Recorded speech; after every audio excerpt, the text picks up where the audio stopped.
Hi, എൻ്റെ പേര് Felix Kuriakose, blood bank counsellor, KIMS health, Trivandrum. എന്നോടൊപ്പം ഉള്ളത് ഡോക്ടർ പ്രതികയാണ്. Hello, I am Dr. Pratika, Medical Officer from Department of Transfusion Medicine, KIMS Health. നമ്മളിപ്പോൾ ഇവിടെ സംസാരിക്കാൻ പോകുന്നത് ബ്ലഡ് ഡൊണേഷൻ ഡ്രൈവ് അല്ലെങ്കിൽ ബ്ലഡ് ഡൊണേഷനിൽ ഉണ്ടാകുന്ന ഓരോ ഡൗട്ടുകളെ കുറിച്ചാണ്. നമ്മളതിനെ ക്ലാരിഫിക്കേഷൻ വേണ്ടിയാണ് നമ്മളിപ്പോൾ സംസാരിക്കാൻ പോകുന്നത്.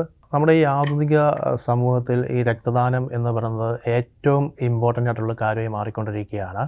നമ്മുടെ ഈ ലോകത്ത് ഓരോ 2 സെക്കൻഡിലും ഓരോ വ്യക്തികൾക്കും രക്തം ആവശ്യമായി വരുന്നൊരു സന്ദർഭത്തിലൂടെയാണ് നമ്മൾ കടന്നു പോയിക്കൊണ്ടിരിക്കുന്നത്.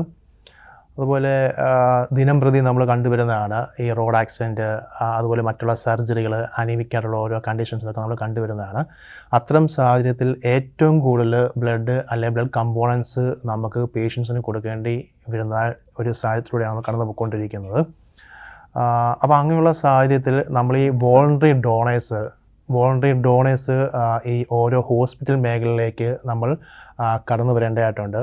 അതുപോലെ മറ്റ് ആരുടെയും വിളിക്ക് വേണ്ടി കാത്തിരിക്കാതെ സ്വമേധയാ തന്നെ നമ്മൾ തൊട്ടടുത്തുള്ള ഏതാണോ ബ്ലഡ് സെൻ്റർ ഉള്ളത് അവിടെ വന്ന് രക്തം ദാനം ചെയ്യാൻ ശ്രദ്ധിക്കേണ്ടതായിട്ടുണ്ട്. പൊതുവെ മിക്ക രക്തദാതാക്കളുടെയും സംശയങ്ങളാണ് എത്തരത്തിലുള്ള ആൾക്കാർക്കാണ് ബ്ലഡ് ഡൊണേറ്റ് ചെയ്യാൻ പറ്റുന്നത് അല്ലെ ചെയ്യാൻ പാടില്ലാത്തത് എന്നുള്ളത് വലിയൊരു ഡൗട്ട് തന്നെയാണ്. അപ്പോൾ അതിനെക്കുറിച്ച് പറയുകയാണെന്നുണ്ടെങ്കിൽ ഹെൽത്തി ആയിട്ടുള്ള ഏതൊരു വ്യക്തിക്കും രക്തം ദാനം ചെയ്യാൻ സാധിക്കുന്നതാണ്. അപ്പോൾ ഈ ബ്ലഡ് ഡൊണേഷൻ്റെ പ്രായപരിധി അത് ഏറ്റവും ഇമ്പോർട്ടൻ്റ് ആയിട്ടൊരു ഘടകമാണ്. ഈ രക്തദാനത്തിൻ്റെ പ്രായപരിധി എന്ന് പറയുമ്പം 18 തൊട്ട് 65 വയസ്സ് വരെയാണ് ഏജ് ലിമിറ്റ് വരുന്നത്. അതിൽ ഫസ്റ്റ് ടൈം ഡോണർ ആണെങ്കിൽ 18 തൊട്ട് 60 വയസ്സ് വരെയും, റെഗുലർ ഡോണർ ആണെങ്കിൽ 18 തൊട്ട് 65 വയസ്സ് വരെയും നമുക്ക് പോകാൻ സാധിക്കുന്നതാണ്. അതുപോലെ തന്നെ ബോഡി വെയ്റ്റ് എബോവ് 50 കിലോയ്ക്ക് മീതെയെങ്കിലും ആ ബോഡി വെയ്റ്റ് നമുക്ക് വേണ്ടിയായിട്ടുണ്ട്. അതുപോലെ തന്നെ നിലവിൽ ഈ പറഞ്ഞ പോലെ എന്തെങ്കിലും അസുഖങ്ങളുള്ള ആൾക്കാർക്ക് ബ്ലഡ് കൊടുക്കാൻ സാധിക്കത്തില്ല. അതുപോലെ എന്തെങ്കിലും മെഡിക്കേഷൻസിലാണെങ്കിൽ പോലും ചെയ്യാൻ സാധിക്കത്തില്ല.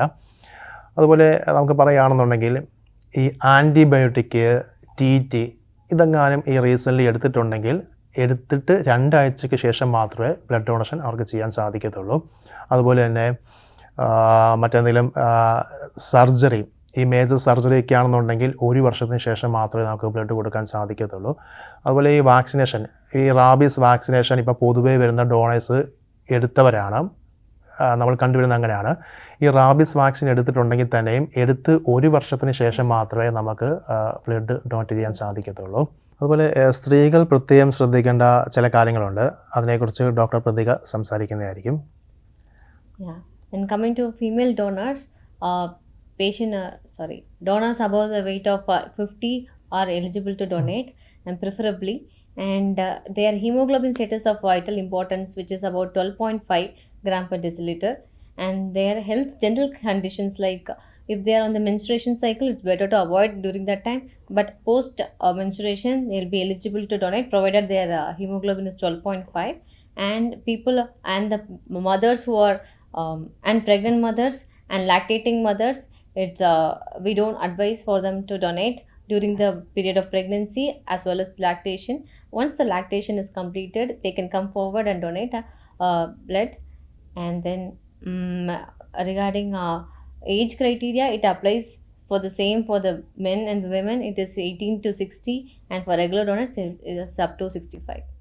അതെ, മാഡം പറഞ്ഞത് തീർച്ചയായിട്ടും ശരിയായിട്ടുള്ള കാര്യം തന്നെയാണ്. മാഡം പറഞ്ഞതെന്ന് വെച്ച് കഴിഞ്ഞാൽ ഇതിനകത്ത് ഈ ഫീമെയിൽസിനെ സംബന്ധിച്ച് നമുക്ക് ഈ ഒരു മെൻസ്ട്രേഷൻ ടൈമിൽ ബ്ലഡ് ഡൊണേറ്റ് ചെയ്യാൻ സാധിക്കത്തില്ല. ഈ ഒരു മെൻസ്ട്രേഷൻ പീരീഡ് കഴിഞ്ഞ ശേഷം നെക്സ്റ്റ് ഡേ തൊട്ട് അവർക്ക് ബ്ലഡ് ഡൊണേറ്റ് ചെയ്യാൻ സാധിക്കുന്നതാണ്. പക്ഷേ ഹീമോഗ്ലോബിൻ്റെ അളവ് കൃത്യമായി ഉണ്ടായിരിക്കേണ്ടതാണ്. അതായത് നമ്മുടെ ഒരു ക്രൈറ്റീരിയ വെച്ച് നോക്കുകയാണെന്നുണ്ടെങ്കിൽ 12.5 to 17.5 ഹീമോഗ്ലോബിൻ്റെ അളവ് വേണ്ടി വരുന്നത്. അതുപോലെ തന്നെ മേഡം നേരത്തെ സൂചിപ്പിച്ച പോലെ തന്നെ ഈ പ്രഗ്നൻ്റ് ആയ ആ സമയത്ത് അല്ലെങ്കിൽ ആ ഒരു ലാക്ടേഷൻ പീരീഡ് ആ ഒരു സമയത്ത് സ്ത്രീകൾക്ക് ബ്ലഡ് ഡൊണേറ്റ് ചെയ്യാൻ സാധിക്കത്തില്ല. സോ യൂഷ്വലി മെയിൽസ് ആണെങ്കിൽ അവർക്ക് എവറി 3 months ഡൊണേറ്റ് ചെയ്യാൻ പറ്റും. ബട്ട് ഫീമെയിൽസ് ആണെങ്കിൽ എവറി 4 months ഡൊണേറ്റ് ചെയ്യാൻ പറ്റും. സോ ഒരു കോളിന് വേണ്ടി വെയിറ്റ് ചെയ്യരുത്. Come forward and donate regularly 3 months or every 4 months, and that will help lot of people. Madam അതുപോലെ തന്നെ നമ്മൾ ഈ ദാനം ചെയ്ത രക്തം എന്തൊക്കെ ടെസ്റ്റ് അല്ലെങ്കിൽ എന്തൊക്കെ പ്രോസസ്സിങ്ങിലൂടെ കടന്നാണ് ഒരു രോഗിയിലേക്ക് ഇതെത്തുന്നത്? സോ ഇത് ഡൊണേറ്റ് ചെയ്ത ബ്ലഡ് നമ്മൾ അത് സെപ്പറേറ്റ് ആയിട്ട് 3 കോമ്പണൻസ് ആയിട്ട് സെപ്പറേറ്റ് ചെയ്യും. അത് റെഡ് സെൽസ്, പ്ലേറ്റ്ലെറ്റ്സ്, പ്ലാസ്മ എന്ന 3 ഭാഗങ്ങളാக വി വിൽ സെപ്പറേറ്റഡ്. ആൻഡ് അത് പേഷ്യൻസ്ക്ക് ലൈക്ക് ഡിഫറെൻറ്റ് പേഷ്യൻസ്ക്ക് ഹെൽപ്പ് ചെയ്യാൻ പറ്റും.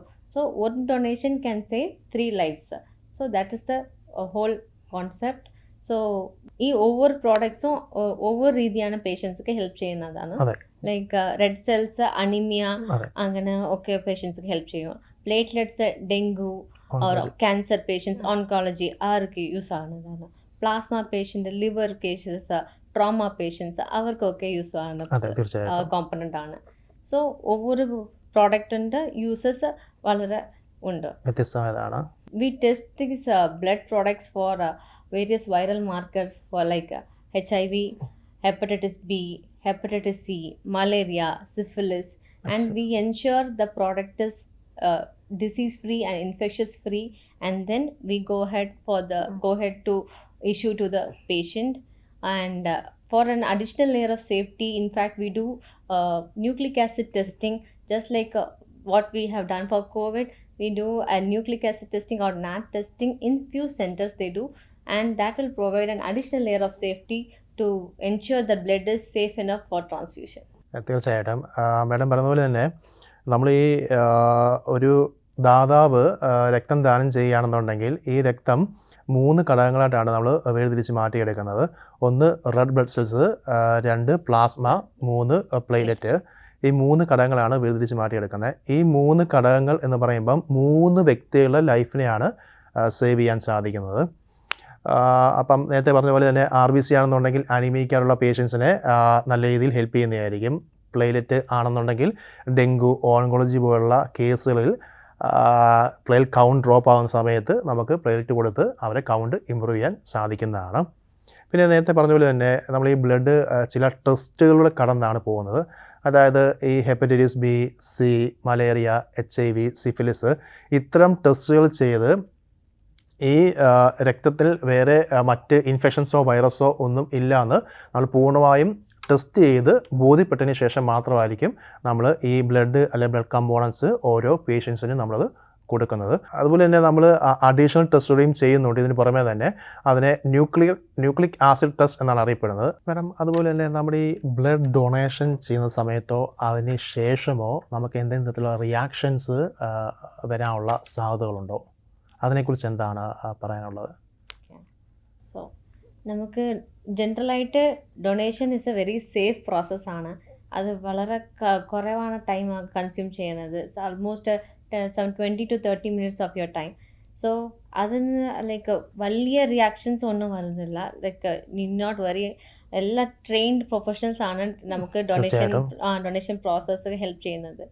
Once a donor is willing to donate, അവർ like the previous night he should have slept for a good 6 to 8 hours of sleep, and some 4 at least before 4 hours he should have had his food, and then he should be in a healthy state of mind physically and mentally, and he should be happy to come and forward on it. It should not be under any stress.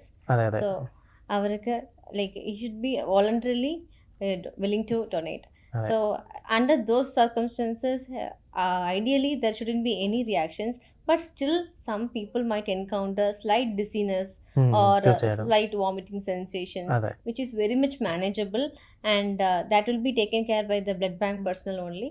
So need not worry about blood donation. It's completely a safe and sterile process. നമുക്ക് ഈ blood donation ചെയ്യുന്ന സമയത്തോ ശേഷമോ ഈ ചെറിയ രീതിയിലുള്ള reactions ഒക്കെ വരാനുള്ള സാധ്യതകളുണ്ട്. ഇതിനെ ഒരു പരിധിവരെ നമുക്ക് തന്നെ കൺട്രോൾ ചെയ്യാം, അല്ലെ ഒഴിവാക്കാൻ സാധിക്കുന്നതാണ്. അതെങ്ങനെയാണെന്ന് ചോദിച്ചു കഴിഞ്ഞാൽ നമ്മൾ ഈ ബ്ലഡ് ഡൊണേഷൻ ചെയ്യാൻ വരുന്നതിന് 4 മണിക്കൂറിനുള്ളിൽ നന്നായിട്ട് ഫുഡ് കഴിച്ചിരിക്കണം.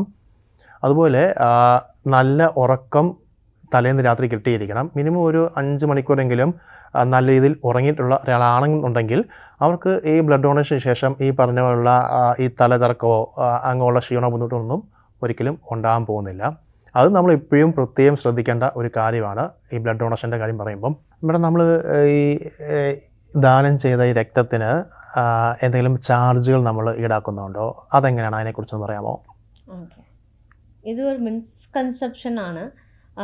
ലൈക്ക് നമ്മുടെ ഡൊണേറ്റ് ചെയ്യാൻ ബ്ലഡ് തികച്ചും ഫ്രീ ആണ് പേഷ്യൻസിക്ക് പോകുന്നത്. But there are few steps that the blood undergoes: the processing charges, the bag, the cost of the bag that which we collect the blood, and the separation process it's undergoing.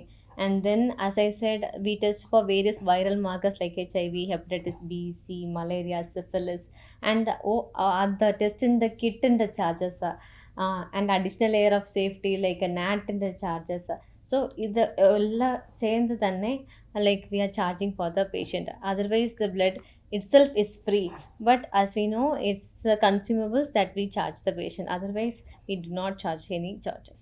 Okay, അതായത് നമ്മുടെ ഈ consoles, testing charges, അതുപോലെ മറ്റുള്ള consoles അതിലൂടെയും ചേർത്തൊരു charge ആയിരിക്കും നമ്മൾ പേഷ്യൻ്റെ ഭാഗത്ത് നിന്ന് ഈടാക്കുന്നത്. ബട്ട് ഈ ബ്ലഡ് എന്ന് പറയുന്നത് തികച്ചും ഫ്രീ തന്നെയാണ്. Normally a healthy person can donate blood, but there are few exceptions where a diabetes whose sugar level is under control, അവർ കൂടെ ഡൊണേറ്റ് ചെയ്യാൻ പറ്റും. Like and BP under control ആണെങ്കിൽ and with medications under control still can be taken for blood donation. So but if a patient is on insulin, or then we may not be able to accept them for donation. അതായത് നമുക്ക് ഈ BP sugar ഉണ്ടെന്നുണ്ടെങ്കിൽ നമുക്ക് blood donate ചെയ്യാൻ സാധിക്കുന്നതാണ്. ഇതിനകത്ത് നമ്മൾ ശ്രദ്ധിക്കേണ്ട കാര്യം എന്ന് വെച്ച് കഴിഞ്ഞാൽ, ഈ ഷുഗർ പേഷ്യൻസ് ഇൻസുലിൻ ഉപയോഗിക്കുന്നുണ്ടെങ്കിൽ അവർക്ക് പെർമനൻ്റ്ലി ഡെഫറാണ്, അവർക്കത് രക്തം ദാനം ചെയ്യാൻ സാധിക്കത്തില്ല. നേരെ മറിച്ച് ഇവർ കഴിഞ്ഞ 4 ആഴ്ചയായിട്ട് സെയിം മെഡിസിനും സെയിം ഡോസുമാണ് യൂസ് ചെയ്യുന്നുണ്ടെങ്കിൽ, അതുമാത്രമല്ല ഷുഗർ കൺട്രോൾഡും ആയിരിക്കണം, അങ്ങനെയാണെന്നുണ്ടെങ്കിൽ ഇവർക്ക് രക്തം ദാനം ചെയ്യാൻ സാധിക്കുന്നതാണ്. അത് സെയിം രീതിയിൽ തന്നെ ഇപ്പം BP ഉള്ള ഒരാൾ, ഒരു ഡോണർ, ആ ഡോണറും ഇതേപോലെ തന്നെ കഴിഞ്ഞ 4 ആഴ്ചയായിട്ട് സെയിം മെഡിസിനാണ്, സെയിം ഡോസാണ് ഉപയോഗിക്കുന്നത്, വേറെ ഓൾട്രേഷൻ വരാതെ തന്നെ മെഡിസിൻ കഴിക്കുന്ന ആളാണെന്ന് ഉണ്ടെങ്കിൽ അവർക്കും രക്തം ദാനം ചെയ്യാൻ സാധിക്കുന്നതാണ്. ഇവിടെ നമുക്ക് ഈ ആൻറ്റിബയോട്ടിക്സ് ഉപയോഗിച്ചിട്ടുണ്ടെങ്കിൽ അത് ബ്ലഡ് ഡൊണേഷനെ എങ്ങനെയാണ് ബാധിക്കുന്നത്? അത് യൂഷ്വലായിട്ട് ആൻറ്റിബയോട്ടിക്സ് എടുത്താൽ like 14 days, after 14 days we can donate. Until then it is not advisable, and until they are physically fit to donate it's not advisable. അതുപോലെ നമ്മൾ ഈ രക്തം ദാനം ചെയ്തതിന് ശേഷം നമ്മൾ എന്തൊക്കെ കാര്യങ്ങളാണ് ഡോണേഴ്സ് ശ്രദ്ധിക്കേണ്ടി വരുന്നത്? അതുപോലെ തന്നെ എന്തൊക്കെ ഫുഡ് ആണ് കഴിക്കേണ്ടതായിട്ടുള്ളത്, അങ്ങനെ എന്തെങ്കിലും ഉണ്ടോ? So post donation we need to look into the hydration. So make sure that you are properly hydrated and take adequate amount of fluids, and then you can avoid your workout or sports for the particular day, and then you can have an adequate good amount of sleep and adequate nutrition, good nutritious food that will be helpful for your blood to recover. And people might have questions like if I have donated now, when will my blood be recovered? So that way the blood actually in the plasma will be replaced in your body within 24 hours, and the red cells might take 2 weeks maximum to recover in your body. So you need not worry, and that will keep you healthy, and it will maintain your cardiovascular status, which means it maintains your blood pressure, pulse rate, and helps in formation of new blood cells, and that will help you maintain your iron status as well, and you have a lot of health benefits following donation. അതെ, madam പറഞ്ഞ പോലെ തന്നെ ഈ blood donation ചെയ്യുന്നതിലൂടെ കുറേ ഗുണങ്ങൾ നമുക്ക് ലഭിക്കുന്നുണ്ട്, നേരത്തെ പറഞ്ഞ പോലെ തന്നെ. അതുപോലെ നമ്മൾ ഈ ബ്ലഡ് ഡൊണേഷന് ശേഷം ധാരാളം വെള്ളം കുടിക്കാൻ ശ്രമിക്കുക. വരുന്ന 24 മണിക്കൂറിനുള്ളിൽ ഫ്ലൈറ്റിൽ യാത്ര ചെയ്യാതിരിക്കുക. അതുപോലെ തന്നെ ദീർഘദൂര യാത്രകൾ തനിയെ ഡ്രൈവ് ചെയ്ത് പോകാതിരിക്കാൻ ശ്രമിക്കുക. നന്നായിട്ട് ഉറങ്ങുക, നന്നായിട്ട് വെള്ളം കുടിക്കുക, നല്ല ഭക്ഷണം കഴിച്ച് വിശ്രമിക്കാൻ ശ്രമിക്കുക ഡൊണേഷന് ശേഷം. അതാണ് ഡൊണേഷന് ശേഷം ശ്രദ്ധിക്കേണ്ട ഏറ്റവും ഇമ്പോർട്ടൻ്റ് ആയിട്ടുള്ള കാര്യങ്ങളെന്ന് പറയുന്നത്. നമ്മൾ ഇതുവരെ ഡിസ്കസ് ചെയ്ത കാര്യങ്ങൾ തന്നെയാണ് ബ്ലഡ് ഡൊണേഷനിൽ പ്രധാനമായിട്ടും ശ്രദ്ധിക്കേണ്ട കാര്യങ്ങൾ. അപ്പോൾ ഇത്തരം കാര്യങ്ങൾ ശ്രദ്ധിച്ച് എല്ലാവരും സ്വമേധയാ രക്തം ദാനം ചെയ്യാൻ വേണ്ടി മുന്നോട്ട് കടന്നു വരിക. Thank you.